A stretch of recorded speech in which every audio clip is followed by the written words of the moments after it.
Veuillez vous présenter d'abord. Mayoro Faye, je suis membre du comité directeur chargé de communication du PDS. Monsieur Mayoro Faye, vous sortez d'une grande mobilisation qui a eu beaucoup de succès. L'heure est au bilan. S'il fallait tirer un bilan, ce serait quoi? Merci, Madame Diop, de nous avoir invités à Thiey Dakar. Et nous en profitons pour saluer l'ensemble des internautes qui suivent ce médium qui est très dynamique. Pour revenir à votre question, nous venons de sortir, comme vous le dites, d'une très grande manifestation de l'opposition organisée par le Front National de Résistance. Ça a été une marche le vendredi dernier qui a enregistré quand même la participation des Sénégalais, une participation massive et populaire. Et si on devait tirer le bilan aujourd'hui, on dirait que les Sénégalais ont compris qu'ils n'ont pas d'autre solution que de faire face à ce régime par rapport aux difficultés auxquelles ces populations sont confrontées, notamment en ce qui concerne le recul démocratique, le processus électoral qui est devenu unilatéral, qui n'est plus consensuel, la rétention des cartes d'électeurs, la sélection, sinon la tentative de sélection par Macky Sall des candidats, des adversaires qu'il aura en face, et s'y ajoutent les différentes pénuries, notamment la pénurie d'eau, Dakar a soif, et l'intérieur du pays également, la pénurie de sang, il y a des ruptures au niveau des centres hospitaliers, la pénurie d'électricité également dans certaines zones, et il y a des problèmes de sécurité, des problèmes économiques et sociaux, des problèmes économiques, notamment la rareté de l'argent qui ne circule plus au niveau du pays. Il y a également cette dictature rampante qui aujourd'hui doit être stoppée net. C'est tous ces éléments combinés qui ont fait que pour cette manifestation, c'est-à-dire la marche que nous avons organisée, les Sénégalais sont sortis massivement comme ils ne l'ont jamais fait depuis 2012, et je pense que c'est un signal fort que Macky Sall doit décrypter avec sérénité et avec objectivité pour comprendre que les Sénégalais en ont marre de ce mode de gouvernance basé sur des scandales, du forcing et de l'unilatéralisme dans tous les domaines, ce qui écœure davantage les Sénégalais qui sont inquiets de par la situation nationale socio-économique qui de plus en plus est difficile. Nous avons appelé dans le cadre de ce front à ce que les Sénégalais lambda, le Sénégalais lambda lui-même, puissent sortir sans coloration politique, en plus des militants des partis, de la société civile et des organisations syndicales, pour ensemble donner un signal fort. Et ça a été réussi, ça a été un succès éclatant et nous en félicitons. À vous entendre parler, vous avez énuméré plusieurs points, parmi lesquels un forcing et un choix d'adversaire. Est-ce que vous faites allusion à M. Karim Wade qui est aujourd'hui cité comme le candidat du Parti démocratique sénégalais? Vous savez, aujourd'hui, Macky Sall est compris par tous les Sénégalais. Ceux qui sont avec lui et ceux qui sont contre lui et qui travaillent à ce qu'il dégage. Nous avons tous compris aujourd'hui que les stratégies de Macky Sall sont celles qui tentent véritablement et de façon désespérée d'éliminer des candidats à la présidentielle de 2019. Ils tentent d'éliminer Karim Wade, ils tentent d'éliminer Khalifa Sall. Récemment, vous avez vu que le ministère de l'Intérieur était en train de tenter d'enlever notre candidat Karim Wade des listes électorales pour rallier véritablement cette candidature de Karim Wade qui est devenu un candidat du peuple. D'accord. Et nous sommes à 8 mois des élections présidentielles et encore aujourd'hui, l'ombre de votre candidat, M. Karim Wade, n'a pas encore plané sur le sol sénégalais.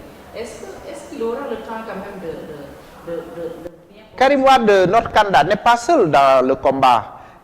Il ne porte pas seul sa candidature.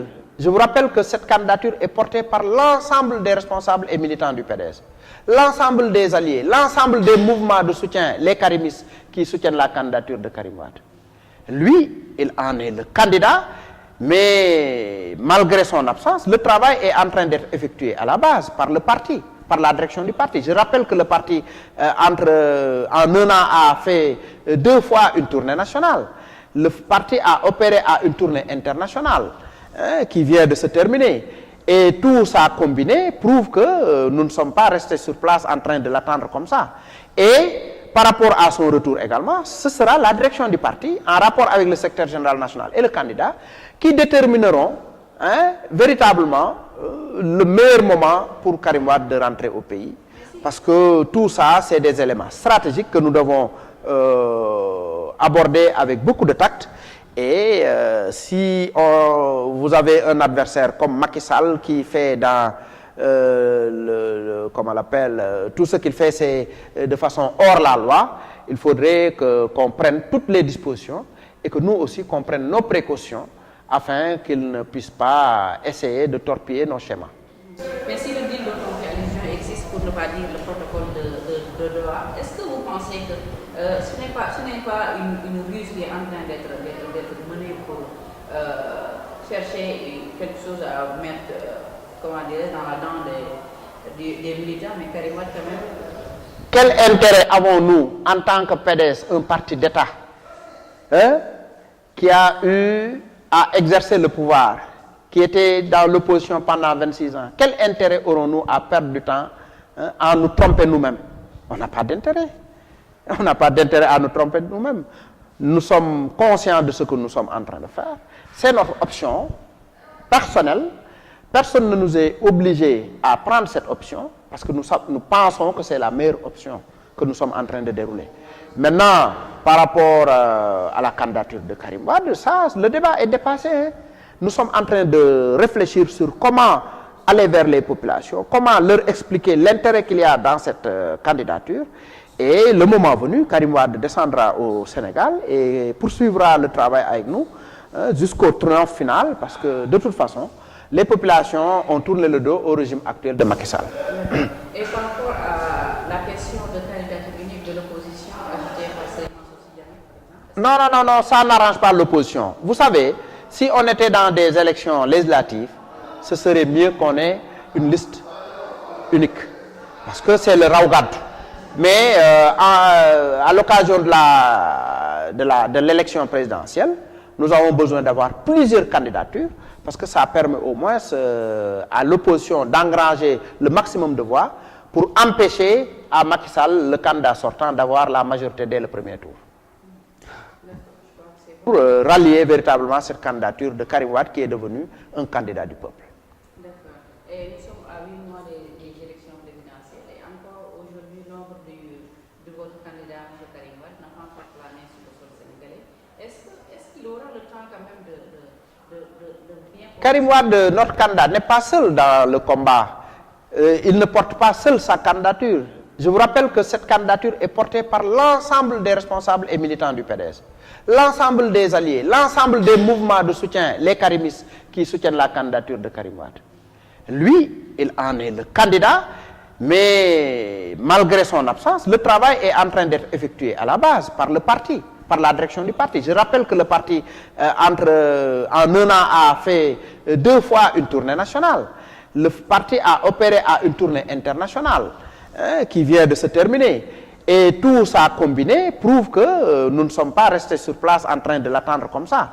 Et par rapport à son retour également, ce sera la direction du parti, en rapport avec le secrétaire général national et le candidat, qui détermineront véritablement le meilleur moment pour Karim Wade de rentrer au pays. Parce que tout ça, c'est des éléments stratégiques que nous devons aborder avec beaucoup de tact. Et si vous avez un adversaire comme Macky Sall qui fait dans comment on l'appelle, tout ce qu'il fait c'est de façon hors la loi, il faudrait qu'on prenne toutes les dispositions et que nous aussi qu'on prenne nos précautions afin qu'il ne puisse pas essayer de torpiller nos schémas. Mais si le deal d'auto-réalisation